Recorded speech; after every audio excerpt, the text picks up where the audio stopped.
Hello everyone. तो लो जी आ गया खेसारी लाल यादव जी और शिवानी यादव का एक बहुत ही बेहतरीन वीडियो सॉन्ग जो कि फुल वीडियो सॉन्ग में रिलीज हो चुका है।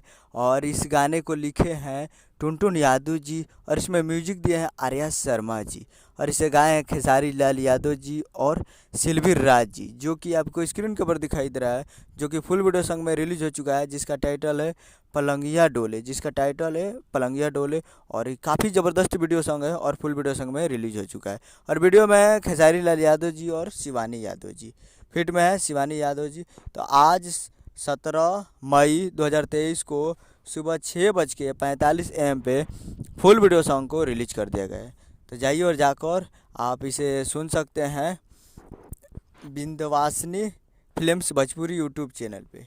Vindhyavasini films Bhojpuri YouTube channel पे जाइए और जाकर प्यार दीजिए। उम्मीद कर रहा हूँ कि वीडियो अच्छा लगा, चैनल को सब्सक्राइब बेल आइकन प्रेस करिए ताकि इसके सही ले लिया जी का लेटेस्ट न्यूज़ आते रहे। और वीडियो को एक लाइक कीजिए। मिलते हैं अगले वीडियो में, तब तक के लिए जय हिंद जय भोजपुरी। जाइए और जाकर ज़बरदस्त वीडियो को देखिए और प्यार दीजिए।